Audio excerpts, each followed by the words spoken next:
Hello guys, good morning.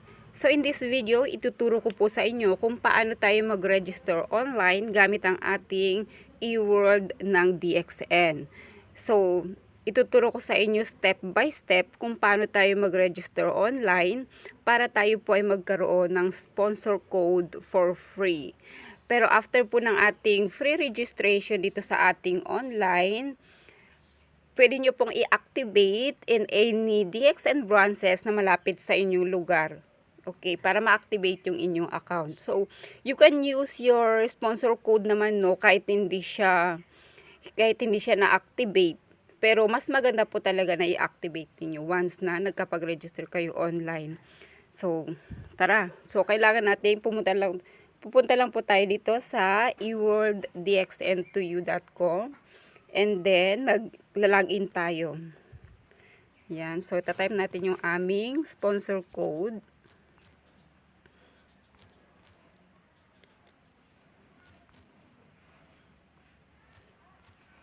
Yan. And then, yung password. And then, once nalagyan na natin yung sponsor code and then yung login, type natin itong security code na nakikita sa gilid.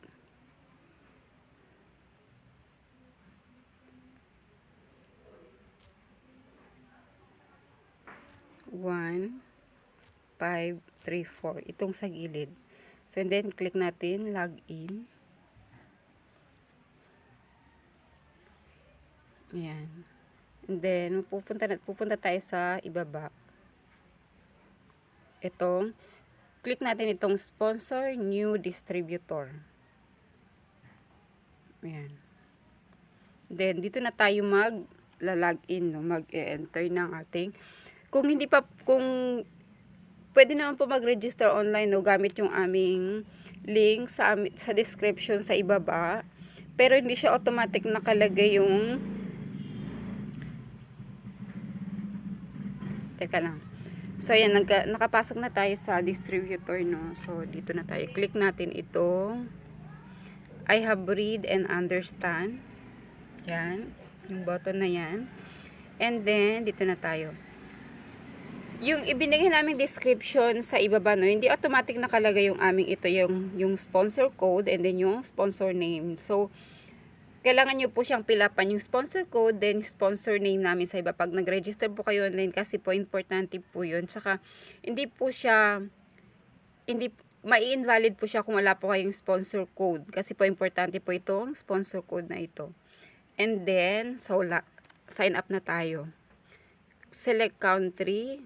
So, kung saan kayong country na, halimbawa, Philippines or nasa ibang bansa kayo. So, dito lang naman ako sa Pilipinas. So, choose ko ang Philippines.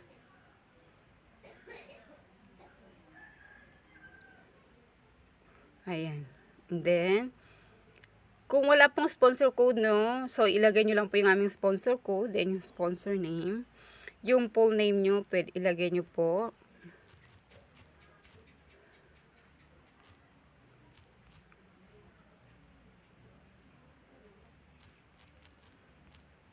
Yan. Kailangan full name po. Yan. And then, gender nyo. Female.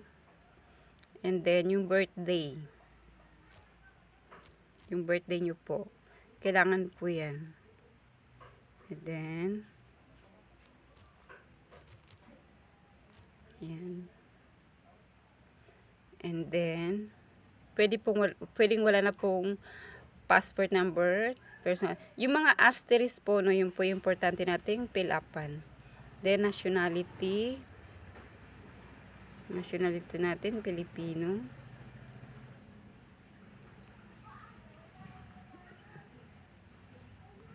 Pilipino, lumampas tayo. And then, kailangan natin fill upan yung ating mobile number. Okay. So, dito tayo magpipill up ng number natin.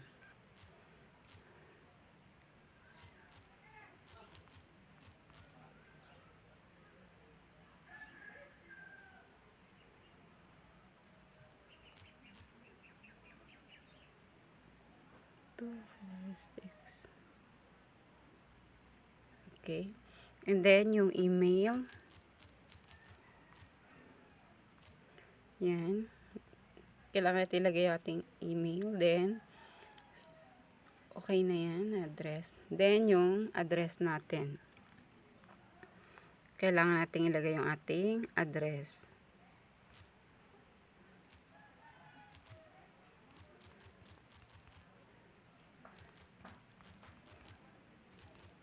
So, dapat correct po yung nailagay yung mga address nyo dito nyo kasi importante po ito siya na lagyan. State or province. Sultan Kudarat. And then town or city. Isulan. Then postcode. Yan. And then you can back po, no? Click back kung halimbawa may nakaligtan kayo or something na wrong kayo. So, okay naman yung pag-fill up nyo. So, click nyo lang, continue. Ayan. And then, review your registration nyo. So, kailangan nyo i-review kung tama ba yung nakasulat ninyo sa registration form. So, ayan. Ayan. So, once na okay na siya, okay na yung registration ninyo, so, click nyo lang itong I have read and agree to the above declaration. So, ayan. Once na na-click nyo na ito siya, so, just click continue. I-click nyo lang yung continue para ma-complete nyo yung registration. So, hindi ko siya i-click kasi sample lang naman ito siya. So, once na-click nyo, ito na yung lalabas. Ito na yung lalabas. Kasi may register din kasi kami na, na member namin. So, ayan. Yan siya. Ipapa-review niya yung registration ninyo kung tama ba. Okay. Ayan. And then, once na na-review nyo na, so just click continue. So, kapag na-continue, na-click nyo yung continue, ito na yung lalabas. So, order summary, ito na yung lalabas sa screen niyo. So, e-word, ito siya. Kung paano kayo mag-activate yung buy any product or register new one. So, pwede nyo naman po kayong hindi muna bumili ng product na gusto niyo or hindi nyo muna i-activate kung wala pa kayong pera, no. So, you can use your sponsor code na once na meron. Kasi pag nag-register na kayo, meron na kayo automatic na sponsor code. So, ayan siya. After kayo mag-register online, meron kaming makikita sa aming e-word, yun sa sponsor code na ginamit nyo, yung welcome letter na kayo ay nag-register online. So, ito na yung welcome letter na yun. So, ayan. Ayan. So, ayan yung makikita sa aming e-word. So, okay.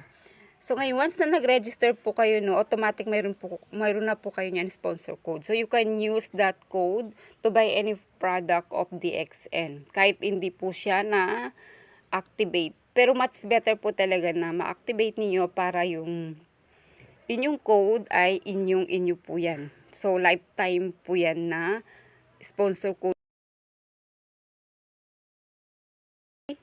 At saka lifetime po ninyong magagamit in any DXN branches, no, kapag bumili po kayo ng DXN products.